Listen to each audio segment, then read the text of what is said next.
Good morning. Good morning and welcome to our second Polish-American Women's Conference. My name is Anna Tukendorf-Wilhite and I'm the president of Polish Women in Business. Polish Women in Business is a non-for-profit organization that brings together women entrepreneurs. Thank you all for coming here today to participate in our conference. The main purpose of our conference is to bring together hardworking and professional women of Polish heritage. We discuss, during our conferences, we discuss different aspects that affect our lives. We talk about community involvement, education, business, and of course, family. You all came from different backgrounds and you all have different careers. I can see doctors, I can see lawyers, I can see teachers, and I can see young professionals. But we all aim for success and we all try to balance professional and personal lives. Today we have prepared a very exciting and a very thought-provoking discussions. The conference consists of two segments. The first segment will be on the power of influence in involvement in politics and community life. And the second one is on turning passion into profession. We have extraordinary speakers today with us, and they will inspire and motivate us with their experience and advice. The main organizer of this conference is Margaret Ptaszyńska. Margaret is a highly talented TV and radio personality. She's an international journalist and the public relations specialist. And I've known Margaret since my journey started in the United States around 15 years ago. And she's one of the most talented, highly motivated, and hardworking individuals that I've known. It was her dream that brought us here today, her determination and her motivation. She was working very hard to make sure that we can have this conference and that we can be here today. The last year conference was a great success, and she followed her passion and decided to continue. So we're very grateful for that. Now I'll turn it over to Margaret. And again, thank you everyone to coming here today to participate in our conference. Thank you, Anna. I really appreciate our friendship and cooperation.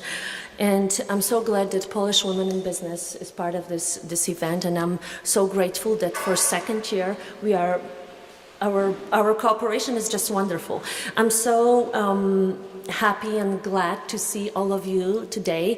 And I'm also grateful that you decided to spend your time with us. I would like to thank our sponsors and media partners, Polish Radio and Polish Television, as well as Polish Museum in America. So thank you for having us here.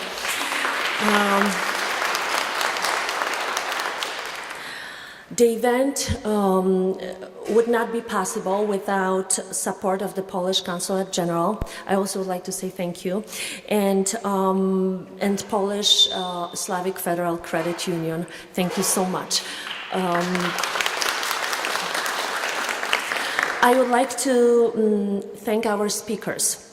Alderwoman Susan Sadlowski-Garza, Dr. Dorothy Janasiński, Eliza Solowiej, and Jenny Milkowski, who will join us very soon, for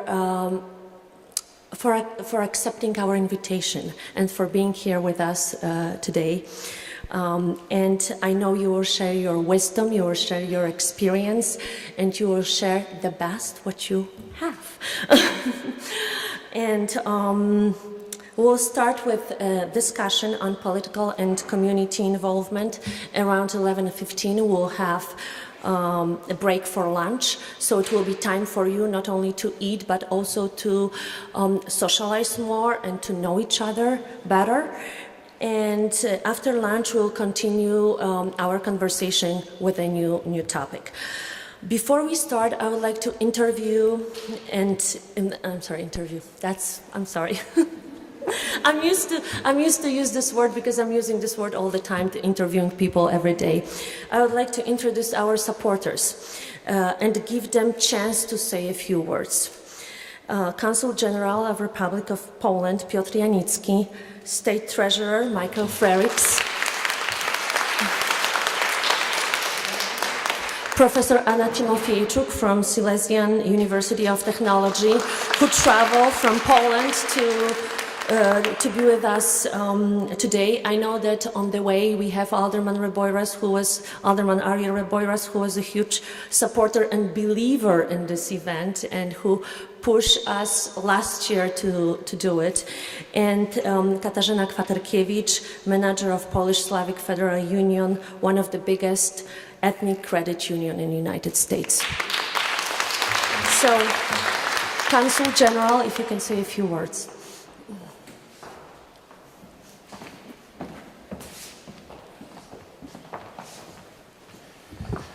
Thank you very much. First of all, I would like to congratulate the organizer.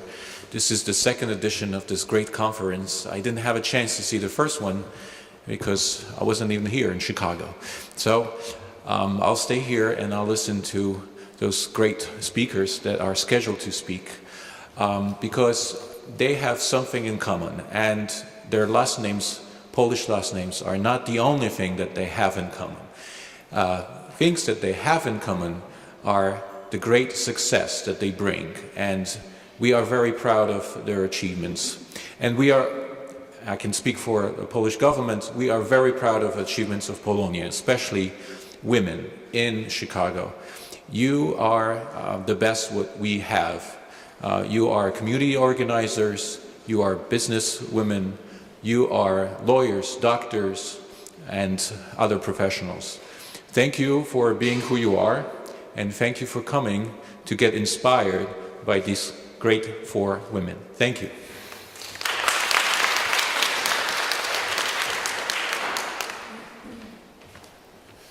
Dzień dobry. My name is Mike Frerichs. I'm the Illinois State Treasurer, and some of you may be wondering, why is the Illinois State Treasurer here? I'll tell you it's because, one, of Margaret and Marta Almodovar, who serve on my advisory council. It has a lot to do with Basha Hauko, who works in my office in civic engagement, made sure that I was here.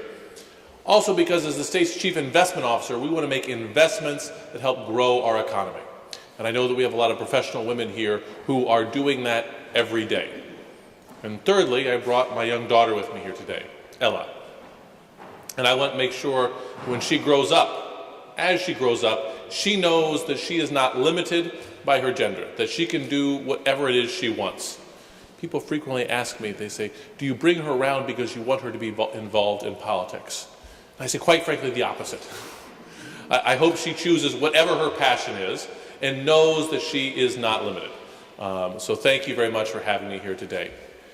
When I came into this office, we wanted to make sure that more people have opportunity in the state of Illinois.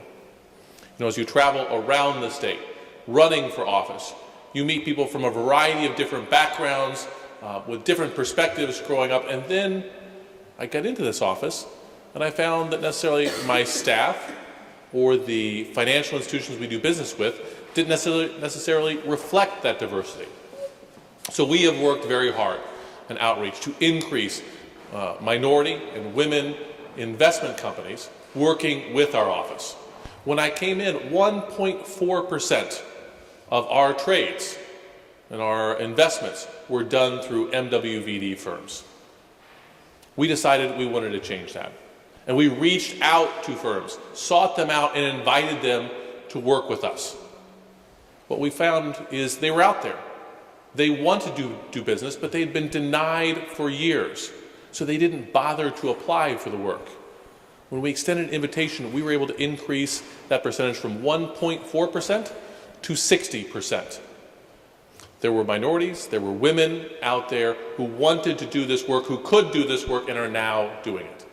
And now our next step is to make sure that we maximize a return on our investments. I know that when you bring more people together with different backgrounds and different perspectives, you get better results. So when I look at companies that have homogeneous boards with no women, I realize they are leaving something on the table. They are missing out on an important perspective, on a perspective that will help them to grow their businesses and to better market to their customers. And so we have taken the lead in working with other state treasurers who have large investments to use our proxy votes on corporate boards to increase diversity on boards and increase female participation. The average amount out there is about 10% of corporate boards are held by women. And we've made it a goal to increase that to 30%. We still think that it's not exactly where we want to be, but we want to continue to make progress every day. And I want to thank you all for being out here, for the commitments you've made in your industry towards improving the lives of yourself and your family, but also your community and this state. So thank you very much for having me here today, and enjoy the rest of the conference.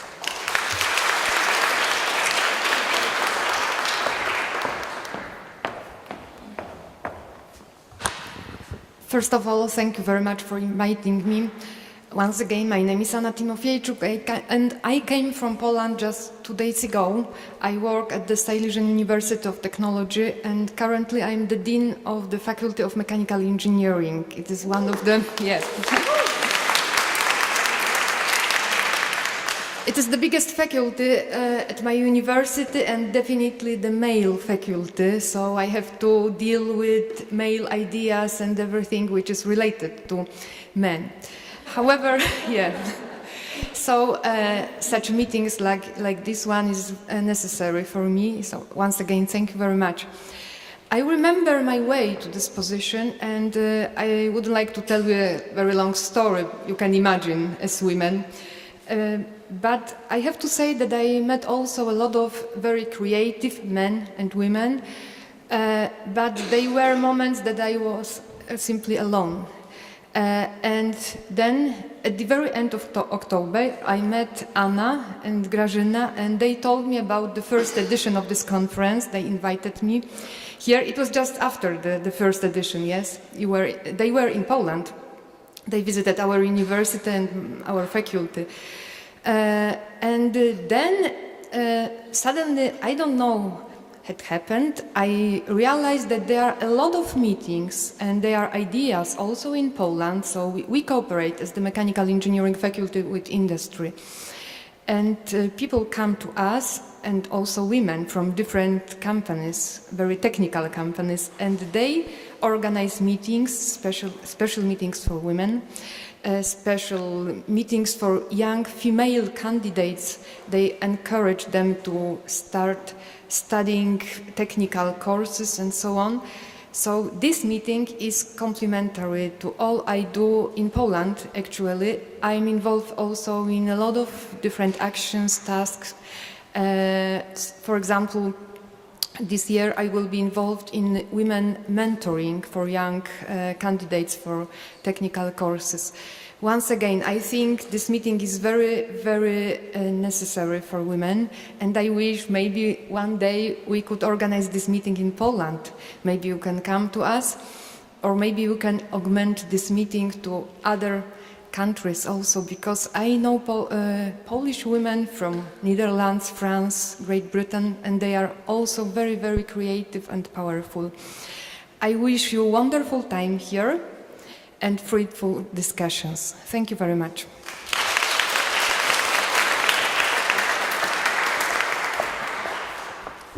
Good morning. My name is Richard Owsiany. I'm the president of the Polish Museum of America, and we are honored that the Women's Conference chose to hold the conference this year here at the Polish Museum.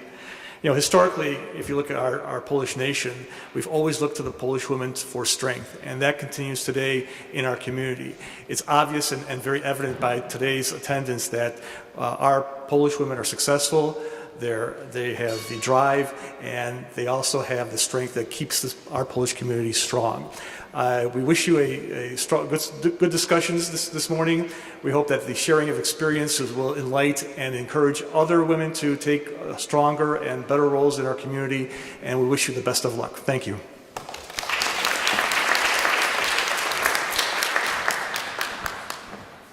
And our last speakers from for the opening ceremony, Katarzyna Kwaterkiewicz from Polish Slavic Federal Credit Union.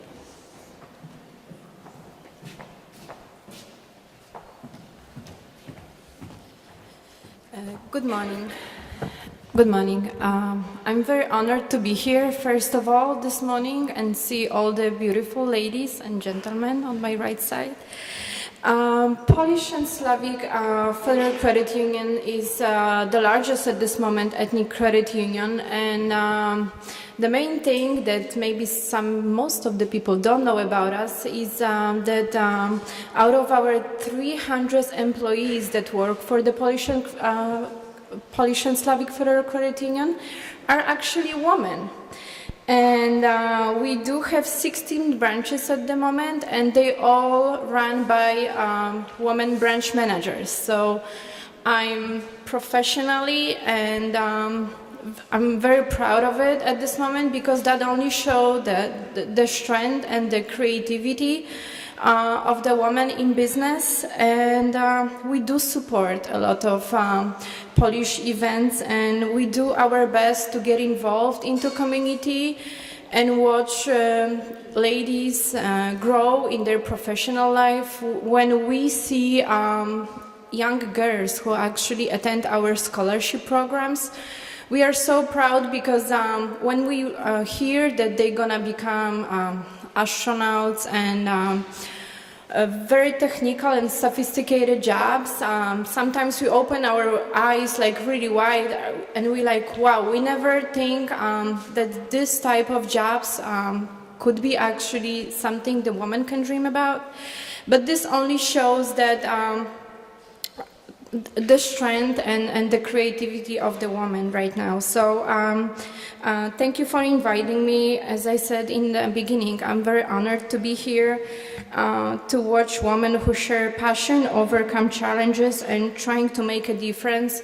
And I'm pretty sure that I definitely will go out through those doors when we finish, and I will actually get the feeling that I got another role models who can guide me through my challenges, and I can learn a lot from that experience. So thank you for being here. So let's start. I would like to invite Eliza Soloviej and Alderwoman Susan Sadlowski-Garza. Those are your chairs. Yeah.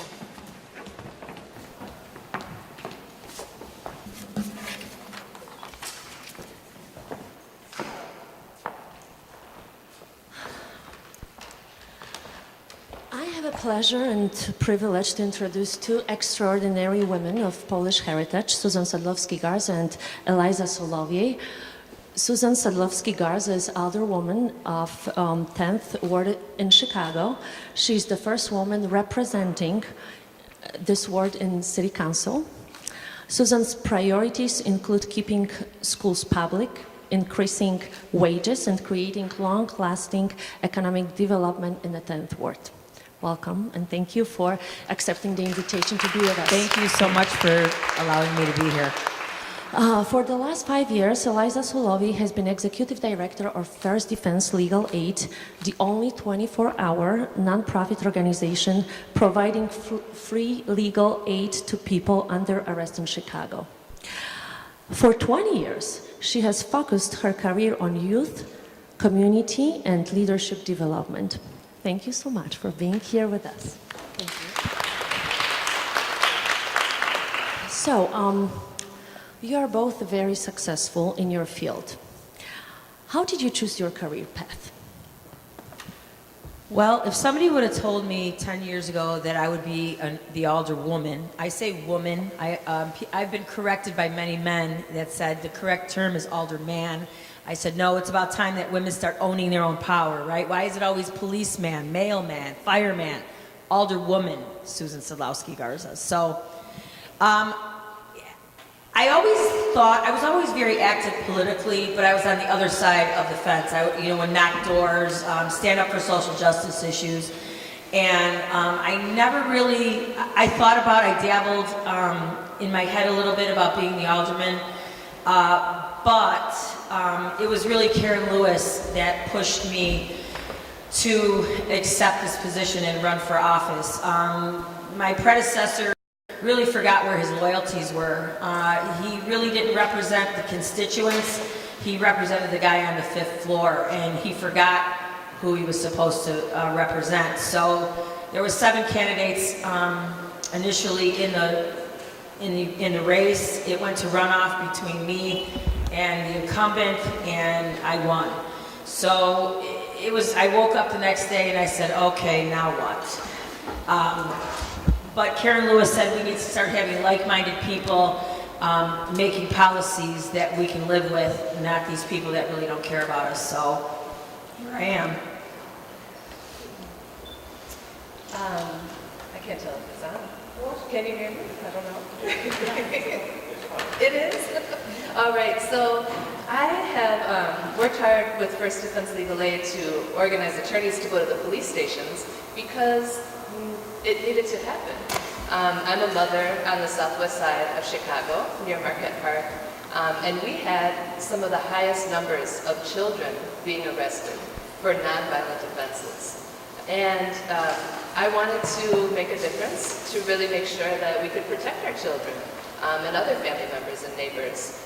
And so I got involved organizing attorneys, passing out educational materials in the community, donating what I could. And I guess I worked so hard as a volunteer, they put me at the leadership of the staff. And so for me, that's a continuation of values that I was taught by my Polish family of working hard and caring very much about human rights and quality of life for everybody. One more thing I forgot to tell you at the beginning, that after my questions, it will be time for your questions, so get ready. Who do you consider the most influential person in your life and why? I would definitely have to say my dad. My dad was a labor leader. He was 26 years old when he was elected to be president of Local 1010, Local 65 in South Chicago. And I look back and I think 26 years old, and he represented 28,000 steelworkers. At 26, that's crazy to me. My dad ruled with an iron fist. All my friends were afraid of my dad. And when I would ask, like, come on, let's go to my house and go swimming. Is your dad home?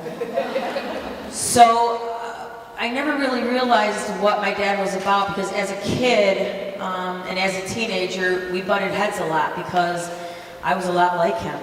And I look back now, my dad's very sick. We just had to put him in hospice on Wednesday. But I look back now and he taught me so many values of always speak up if you see something, an injustice. Always stick up for the working class. Never be afraid to do what you want to do. Pray for the dead and fight like hell for the living. You know, I mean, and I look back and I think he just instilled so many wonderful things in me. And I would have to say he's been the most influential person in my life. I would have to also think of a family member, but maybe the youngest one. My daughter, Lucia, is 14. And she influences me the most, to be honest, because everything I do, I want to represent the best of what I hope for her choices and for her opportunities. She is Polish and Mexican, and so caring about how our policies and our budgets affect Chicago, and having her as a daughter makes me understand how important solidarity is between Polish Chicago, Latino, and Black Chicago. Because, of course, there's been great examples that your father was a part of, where we're where we stand together in that solidarity, caring for humanity, caring for people's quality of life. This is when Chicago has been the most humane to all of its people.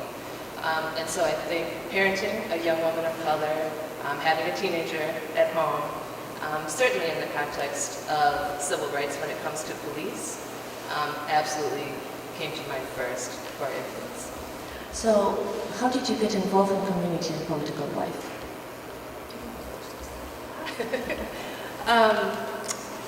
I guess my earliest memories are actually, my family immigrated into Hamtramck near Detroit. And my grandparents' generation would love to take me to the art museum in Detroit. And so being here and seeing the art, I remember, even my love for fine arts does come from that family and that culture. But he would take me specifically to go to the Diego Rivera murals. And he would use them to illustrate stories about our family's involvement in union organizing, the values of self-determination, that what democracy really means and what having a democratic constitution really means should be that everyone has a say in things that affect our families. He would talk about the sciences, all of these things, that the beautiful murals are there. And so, thinking of self-determination when I got involved, even in high school, we organized to say there should be a student on the school board if the school board is to make decisions that affect students. And so really throughout even my early life, I think of those values of self-determination, caring for people, over profits, and having the support of my family to say, if you find something that you are passionate about and you focus on doing something good, the money will come. And even as a consultant and supporting different organizations, government agencies, etc., I really believe that your budget and your choices with money represent some values, and focusing on the people and quality of life for everybody pays off in the end in all regards.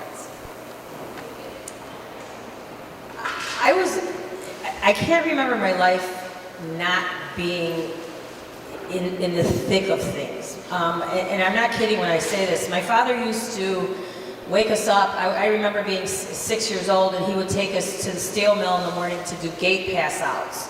And I'd be like, oh my God, but somebody walks by a 6-year-old kid, they're gonna grab the piece of paper. So I really, when I look back, he kind of used us to, get people's attention. But I remember being on picket lines as a kid.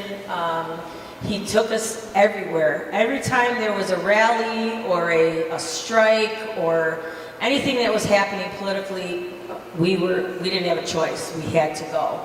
And it was a great lesson. I started to work, I worked for CPS for 22 years before I jumped into this job. And I was the union representative, I was the delegate for my school. I sat on the steering committee for the union. I was area vice president for the union. I was always the organizer. I was always the person, I was always the rabble-rouser. The principals didn't like me too much in the school because I always fought for what was right and pushed them to make sure they followed the contract. But like I said, I've always been involved in social justice issues, and I still am, so. Why do you think many people are not participating in the democratic process, and how we can motivate them to get involved? Can you say that one more time? Yes, how we can motivate people to get involved in democratic process. I mean, voting, for example. Well, I think now more than ever, I see more people becoming active now and vocal about what's happening in our country, I think, than ever before.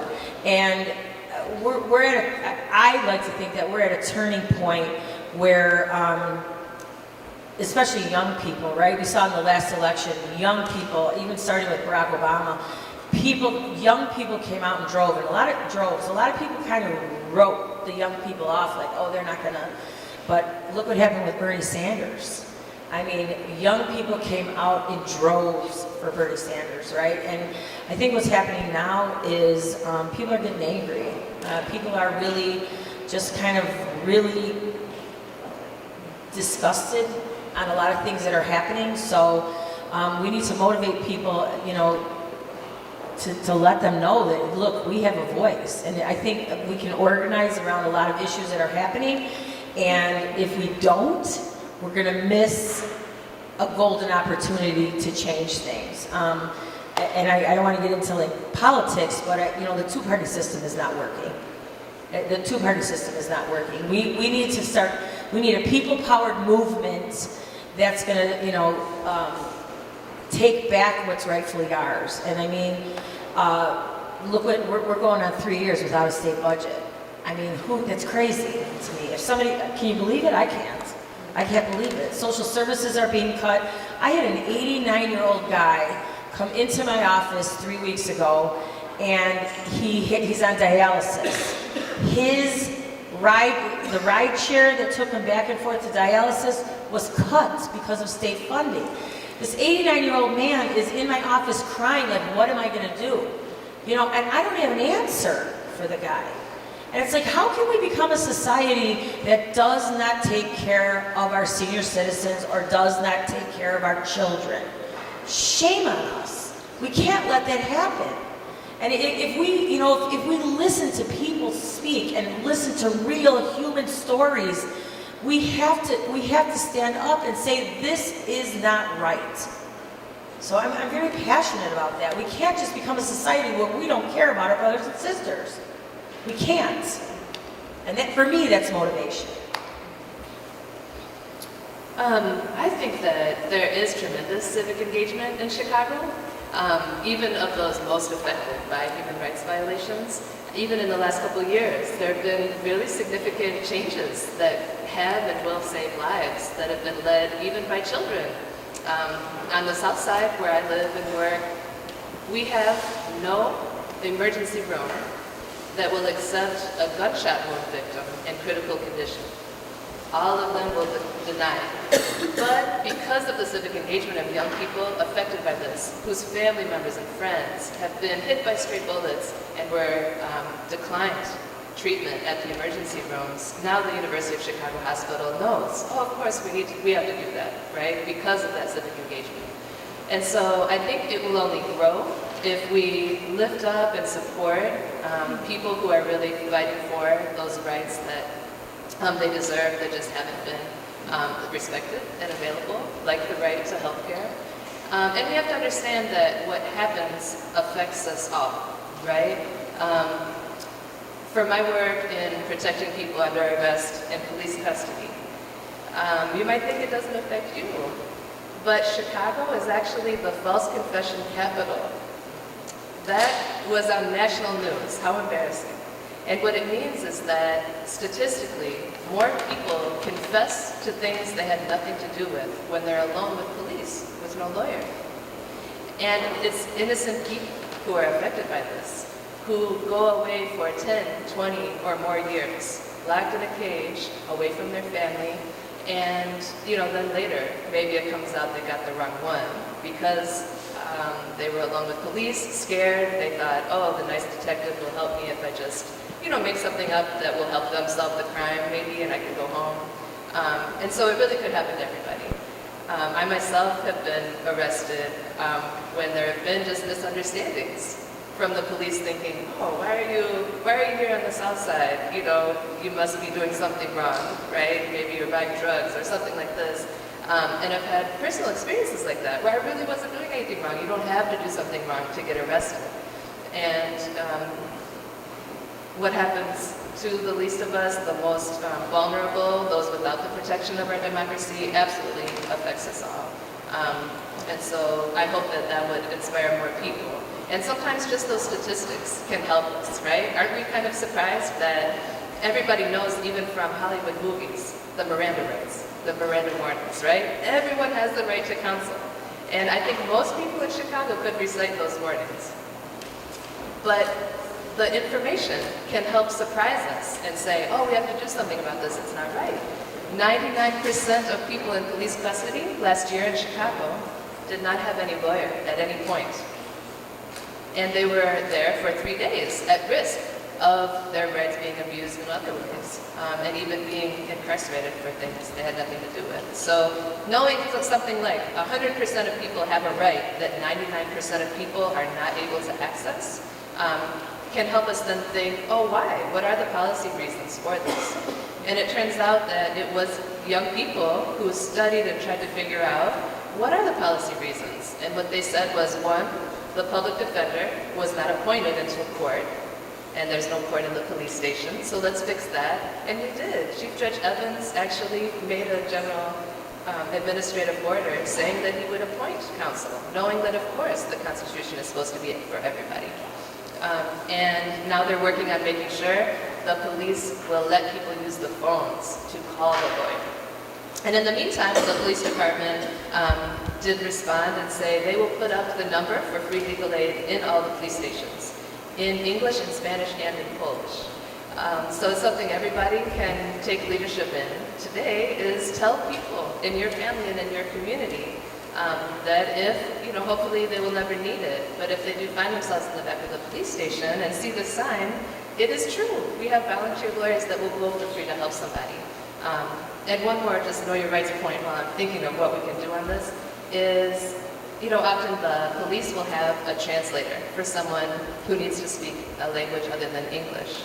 And in our Polish community, we don't want to think that this is someone we can trust because we share a language and a culture, because it's still a police officer, and everything you say can still get you into trouble, even if you're just trying to help solve the crime.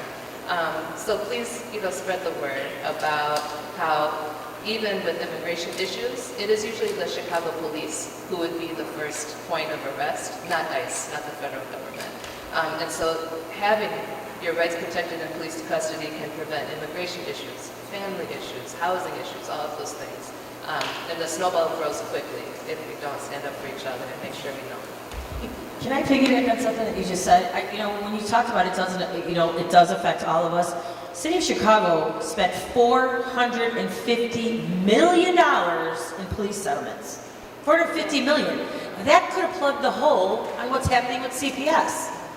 So, think about that. That's our taxpayer money that's paying these people out, right? It's $450 million. That's insane. And important to recognize, too, that is just tacked on to increase our taxes the next year. Because Sue and the other alderwomen and men don't pass a budget every year saying, we will budget this year, how many million should we save for police misconduct, abusing people? They don't do that. So when settlements are paid out, it has to increase our taxes the next year. So it does affect us as taxpayers, and the costs of just humanity are even more, so yes. So let's talk about you. What advice would you give to your younger self? Oh my God. Oh boy. I did a lot of really crazy stuff growing up. I would tell myself to slow down, think before you do things, and stay in school. I graduated high school and I did not want to go to college, so I went to work at the steel mill. I lasted 6 weeks and I said, I'm getting the hell out of here. This is crazy. I went away to school at Western Illinois University. I lasted a year and came home because I missed my boyfriend. I couldn't take it. I'm young and dumb, that's all I gotta say. Came home, got pregnant, got married at 21, divorced 18 months later. I met a wonderful man that I've been married to for 29 years, and believe it or not, I still love him. Actually, I still like him, so that's really an accomplishment. But went to work for CPS. I worked in the lunchroom, made grilled cheese sandwiches at South Shore High School. Best damn grilled cheese you ever ate in your life, by the way. And I said I had to do something better. I probably would have said stay in school. Went back to school. Had 3 more kids, 3 kids under the age of 2, because I found out I was pregnant with twins when I had a 9-month-old at home. Anyway, I went back to school at night, kept going, got my master's, got a job at the same school that I went to school as a kid. My mom went to school there. My kids went to school there. So I was inside the walls of Jane Addams for 46 years as a student, a parent, and an employee. So, and the school is in my ward. So my heart belongs to Jane Addams for sure. So my advice would be stay in school. And I wish I would have got my master's when I was 22 instead of 35. So. Yeah, well, I would say it's okay sometimes if you don't have time to clean your house, if you have to go to meetings and be helping, serve the community, because sometimes even your work publicly is also good for your family, right? If I can help improve Chicago and Cook County, for everybody, it also is good for my family. So sometimes I would say just to alleviate some of the, guilt and pressure to do everything in the household too. But that's something simple. I guess otherwise, of course, traveling when you can is so important. And even traveling inside of Chicago, right? Seeing so many of the corners that our neighbors are in different neighborhoods, and spending time just developing relationships with people who aren't like you, right? These are some of the things I would encourage young Polish American women to do. What advice would you give to women who feel overwhelmed with career life, domestic tasks, raising children, being multitask, and trying to navigate everything? I have a really difficult time finding balance in my life. I'm 56 years old and I still have not found it. I need somebody to give me advice on that because I don't know. I'm always going 100 miles an hour, and when I was 35 and 40 years old, I killed myself trying to clean my house. If you came to my house right now, you'd be like, oh my God. I don't care about that anymore. I mean, I don't live in squalor. I'm not trying to paint a picture of my house is a mess, but it's okay if there's dishes in the sink. It's okay if I can't get to my laundry. That's fine. You need to prioritize what's really important. My family is the most important thing to me ever. The downside of my job is I don't get to see my granddaughters as much as I like, and get choked up even talking about it because they are the best thing that ever happened to me. And I don't get to see them as much. So I made a commitment actually about 2 months ago to my husband that I would not work on Sundays anymore. And that belongs to my family because nothing is more important. I would walk away from this in a minute if it meant that I was going to lose my family because there's nothing more important than that ever. So I'm still trying to find that balance though. So. You know the feeling? Yes. And actually, I feel called to just share that I actually felt tremendous pressure when I first became a mother and was even diagnosed for a year with postpartum depression and anxiety. And so I would take it a step further and just encourage people who are so stressed out to think about maybe getting help, seeing, I think we're very proud to be strong and be able to do so many things inside and outside of the home. But mental health is something that we have to recognize as, gets better and worse in different seasons of our lives. And I really would encourage us all to just destigmatize the idea that sometimes we would have to get some therapy, and consider other ways just to stabilize. So I know there's a spectrum, right? Just being stressed out is something different than what I experienced with that mental health challenge. But I do just want to say, depending on how it's affecting you and your family and your public life, there may be medical issues to consider and to support each other to recognize. As women, we're always taking care of other people. We're always putting other people first. And you're so right. I think we need to start taking better care of ourselves. I need to start following my own advice, but we really need to start taking care of ourselves and look in the mirror and know that we're important. Know that we matter. Know that we're strong women, that sometimes we feel weak, and that's okay. I mean, it doesn't make us a weak person. We're just having a weak moment. Somebody said, oh, I'm having such a bad day. No, you're not. You're just having a bad moment. It's not a bad day, it's a bad moment. So take care of ourselves. Thank you. Your success is partially dependent on others. Very often volunteers help in the community, help in the campaigns, in your organization as well. How do you convince people to give their time, one of the precious things they have? Great question. You bribe them. No. There's nothing more, I couldn't do this job without volunteers. I could not do this job without people supporting me, helping me. I am not an alderman alone. I mean, and any alderman that tells you that they're doing this, this is not just me. People say, oh, I'm so proud of you. No, I'm proud of us. Because I did not do this by myself. This was a grassroots movement of people rising up, taking back the neighborhood and saying, we're tired of what's being fed us. So I treat my volunteers like gold because, and there's new volunteers always coming, and there's some leaving, and there's some coming. I invite volunteers in the summertime. I have a party in my yard for volunteers. I have luncheons. Whatever I can do to make them feel special, and I am so appreciative and humbled by the time that people give me, and just for people believing in what we do is still it blows my mind that people would actually put me into this position, so. Well, in my organization, I'm so proud that we're almost all volunteer-led. My budget every year, what we get from grant money and what we spend on basic expenses is only a third of our whole budget if you count everything we need in terms of volunteer hours, other in-kind donations.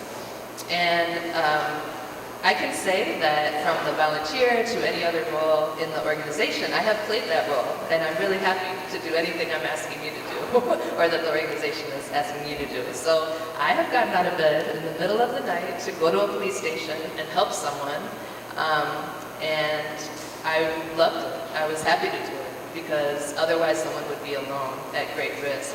And so I identify with that desire to play the role that you can.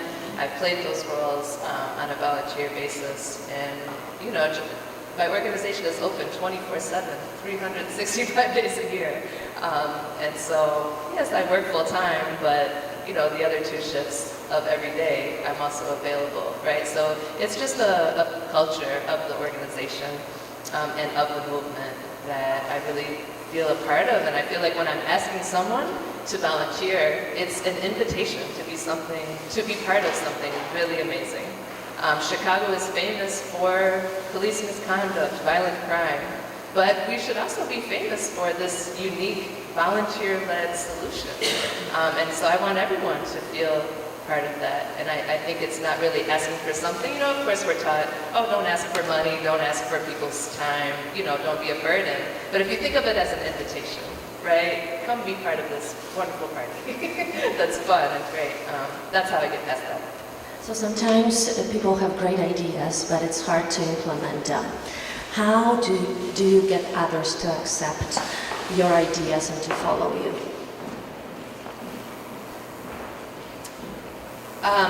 I work hard to develop consensus and share leadership with, as many people as possible, right? So I like to listen to different people and help connect the dots, and then present, oh, this is what I understand our plan needs to be, right? Are you invested in it? Are you invested in it? And I think by spending that time developing some consensus and making sure everybody participates in that vision, this was my first thought. Yeah, I never make a decision on my own. I always talk to people that are in my community because I was elected to represent them. I'm their voice in city council. So we did participatory budgeting in our ward, and I asked people, how would you spend $1 million? They're like, huh? And we did what they want. So, I mean, I just feel that I was elected to represent the people of the 10th Ward, so I'm their voice. So of course, sometimes I have to, make decisions, but if it's a decision that affects everyone in the ward, I always go to my constituents. So much material is written about leadership. Why are there so few real leaders in companies and in organizations?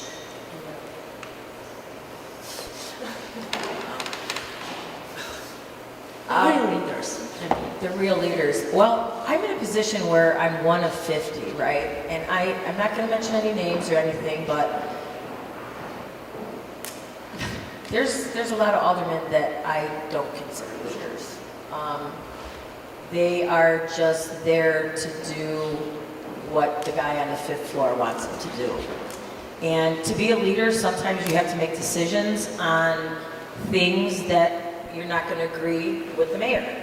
And I don't always agree with the mayor, which doesn't make me, his pet, I guess you could say. But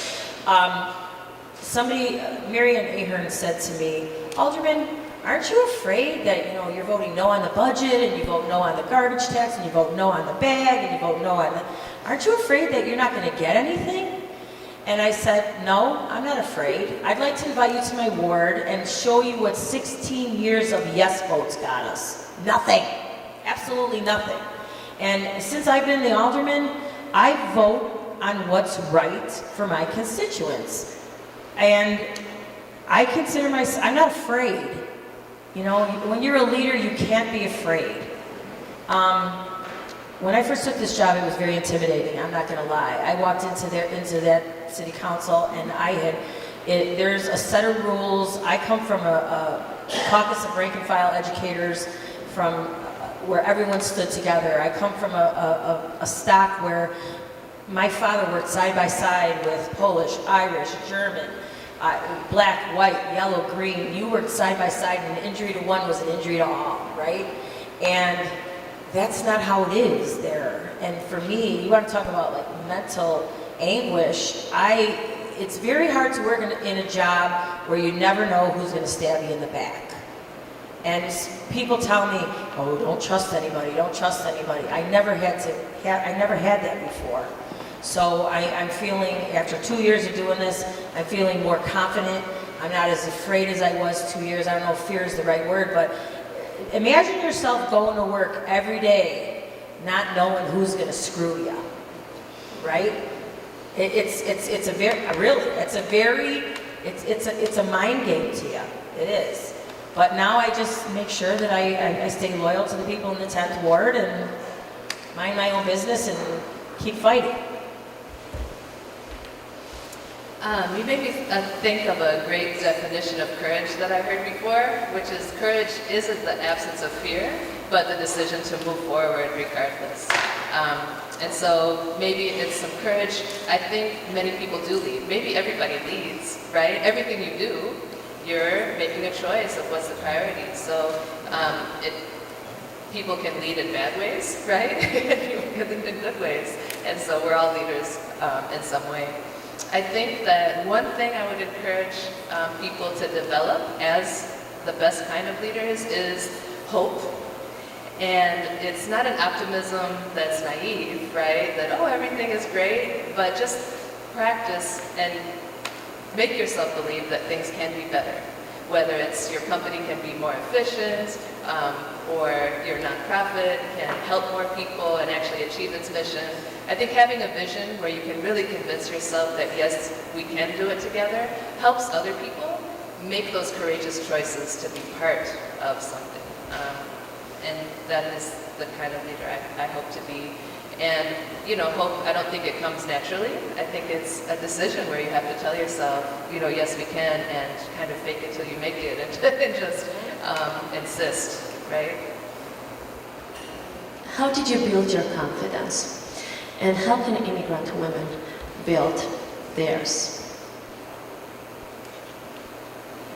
I'm not confident, I'm just pretending.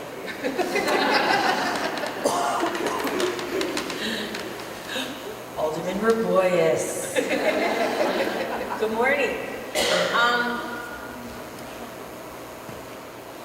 I think that for me, my confidence comes from within, and I think, my parents, especially my father, he pushed us to move through that fear.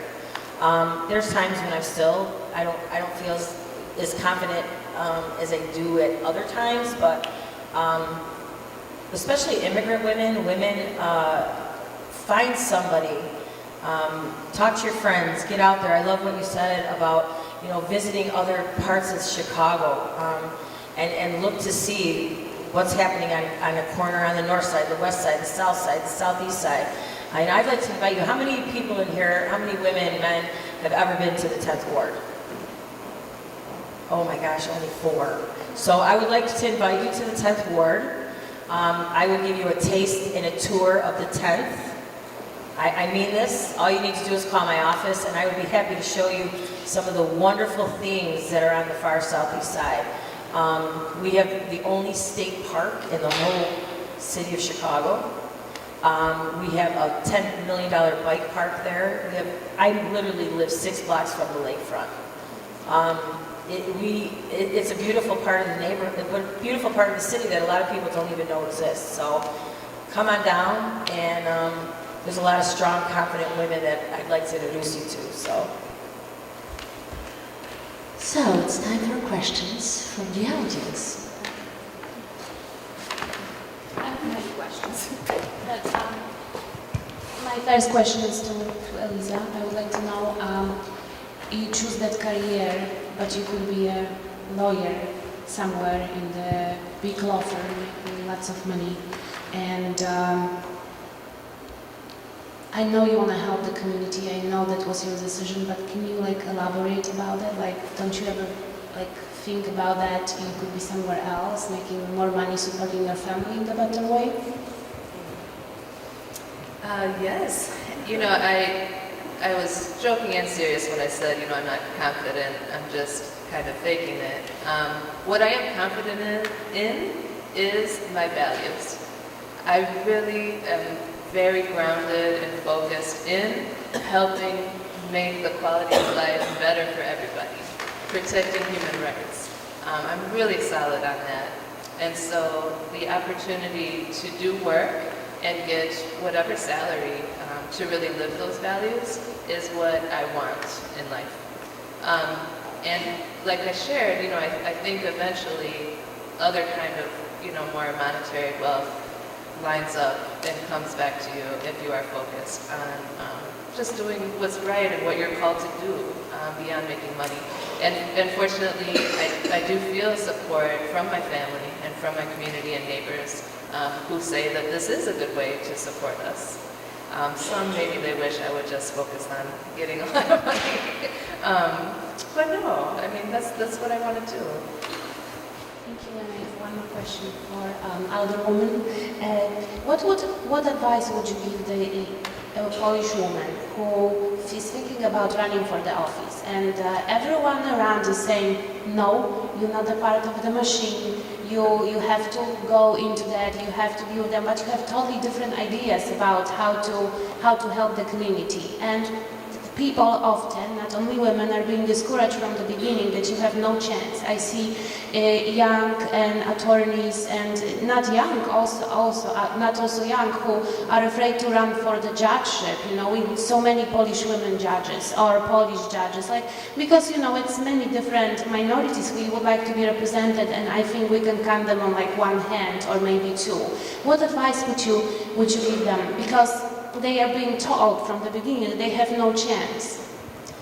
I was told I had no chance either, and my advice would be do it. Here's the thing. I beat a deeply entrenched part of the machine, and I was outspent 3-1, but I won. And you know what? We'll never know. Do it. Get out there and do it. Don't be afraid. I think people are moving away from the machine. People are sick of the status quo politically, right? People don't want the same old thing. They don't. Look at what's happening. The mayor has an all-time record rating, a low rating, right? So people are done with the machine. I think this 2019 election is going to be very interesting. I think we're going to have a whole new city council because there's so many things have happened, so many things, and I don't think people are going to forget this time. You know, people say, oh, you know, we take hard votes, and Laquan McDonald and Barbara Bird Bennett, and I mean, I could go on and on with examples, but people aren't going to forget. Do it. Absolutely do it. And you know what? Never doubt that a group of concerned citizens can change the world, because indeed it's the only thing that ever has. Thank you.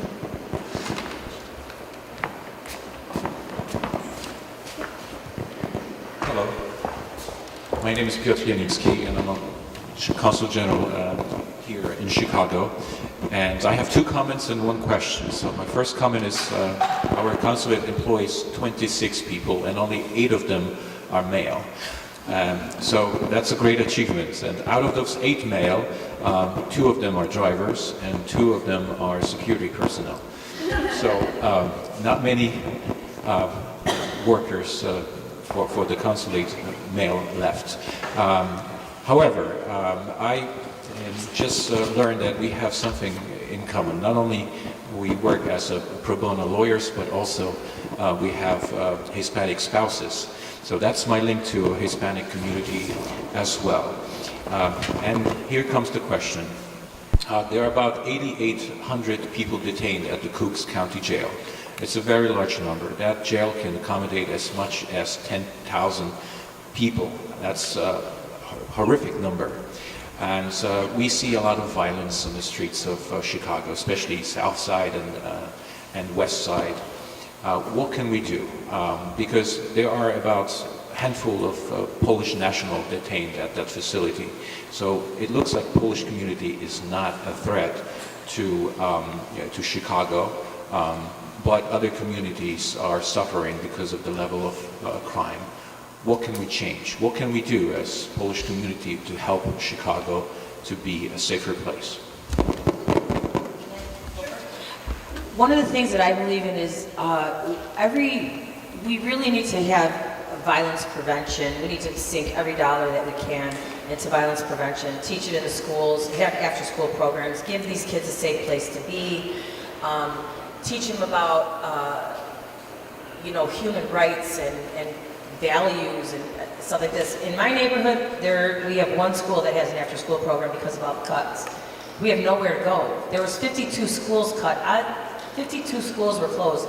One school in particular that we did a 3-day march. I have to tell you, we walked past the school in Inglewood, and they had a music program, they had a clinic, they had a parent room where they taught computer skills, and they stayed open till 6:30 at night. And we closed that school. Not me, but they closed that school. That was the hub of the community in Inglewood. And this woman was crying, please save our school, save our school. You know, that's crazy to me. And now they turned it over to Shy Arts, and now it's a charter school. That's wrong. You know, you need to talk to your alderman, you need to call the mayor and say every dollar that's extra, the 17 million that came from tax rebates should have went into violence prevention, into helping these kids get off the street, give them a job, do something, because nothing stops a bullet like a job, right? So. Yes, you know, I live on the southwest side of Chicago, and last year we had the block with the highest number of murders, right? So I am not, Pollyanna, and I'm affected by this. Every day I drive by many corners where I know of violent tragedies have happened. But I'm still absolutely about reducing the jail population. I know that when violence started to go up, it was when schools were closed, mental health clinics were closed, jobs were closed, housing projects were torn down, and people were, strewn about without services to help them in their new communities.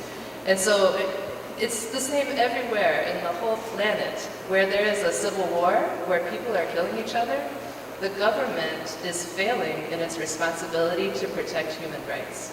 The human rights to health care, to education, etc.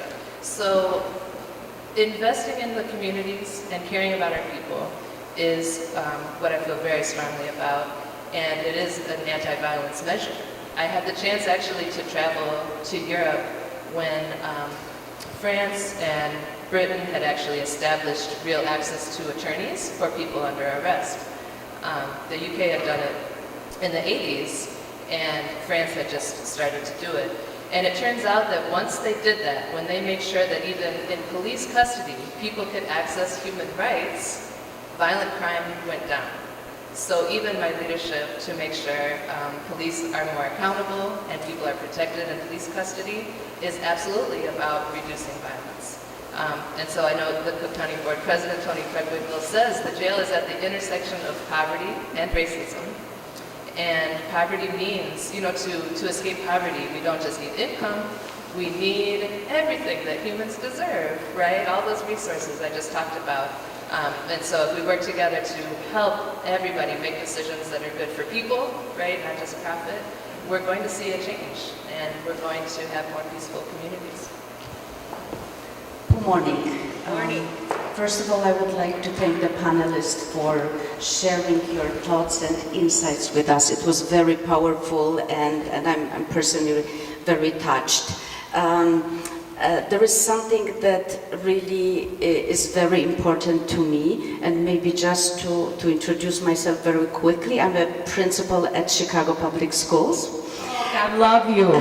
For 10 years, and probably we wouldn't have fought when you were the union rep, because for 10 years I had no grievance, so I have a very good working relationship with my union. Anyways, something that was very powerful to me was, Alderman, when you said that our society doesn't care about elderly, about senior citizens, but I've heard also in the background when you said that we don't care about children, we don't care about education. And I think as being the most developed Western country in the world, being the most powerful, the strongest country in the world, we are not paying any attention to education, and we're paying no attention to elderly people. And I would agree with you on that. And actually, I don't have a question, it's just a comment. It was very, very touchy to me, because for the 25 years I'm with Chicago Public Schools, I see the care declining and declining. And I think, where is our country going if we're not investing into education? So thank you very much, Alderman, and I really appreciate your comment. Somebody else? Thank you. You know what? First of all, thank you so much. I know what your job is like, especially now.